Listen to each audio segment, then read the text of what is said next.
We are going to combine chapter 2 and 3 in part 2. The two lovebirds that Winston and Julia meet in the countryside, even though he does not know exactly what to expect from Julia. He is now fully convinced that she is not a spy, yet he is worried that microphones may be hidden in the forest and their conversation can be eavesdropped. His fear is taken care of by the reassurances of Julia's evident experience. This is not the first time that she has been involved in a love escapade with a party colleague.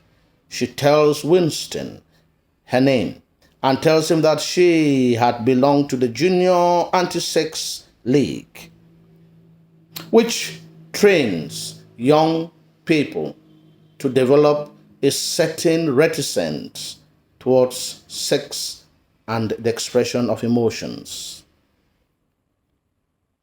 She also informs Winston that she has been involved in numerous encounters and love affairs, countless times with other party members.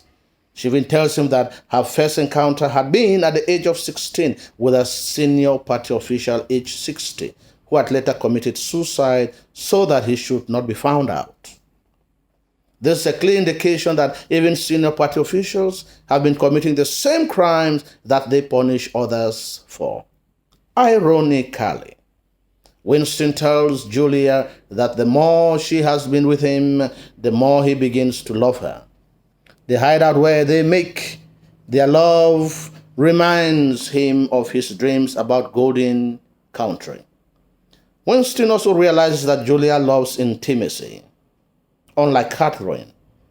Catherine is Winston's wife, who had been married to him purely for party's sake, a woman who abhors and hates sex. And they had been separated because of her inability to give him children. They live for a ruined church. There, Winston is happy to learn that there are corrupt malpractices and orthodox acts which take place often within the party. So he is not the only one who flaunts party rules. Julia tells Winston more about herself, especially about her job, love affairs, and her hatred for the party. Both are conscious of the fact that they can be caught, but Julia keeps a more positive attitude as she sketches where they will meet for the next meeting. Julia is a symbol of the psyche of an oppressed individual under absolute despotic rulership, who suppresses individuality, creativity, personal human feelings or relationships. She seems to look like the perfect orthodox member of the party, but in her personal time and life, she represents the direct opposite of what the party stands for or what a party member should be. She is a member of the Junior Anti-Sex League, yet she participates in sexual activities with other party members. She prepares banners for the hate speech, but also thinks that such party activities have no value or are of no importance.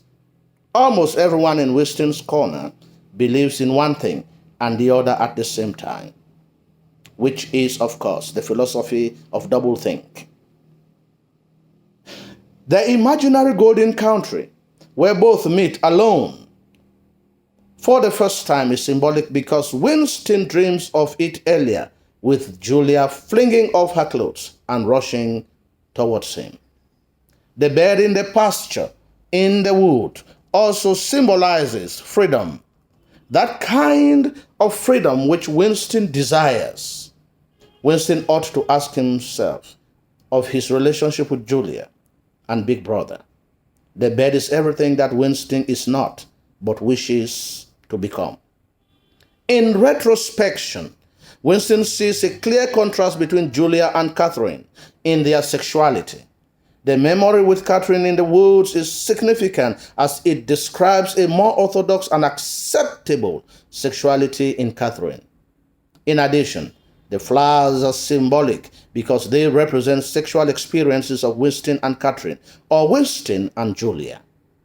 The root of the tree symbolizes what the two have in common that sustains their natural individuality and differences. Both are from the same root, but are quite different in their philosophies. Catherine makes love for party's sake, but Julia does it out of sexuality and a desire for sexual gratification and happiness.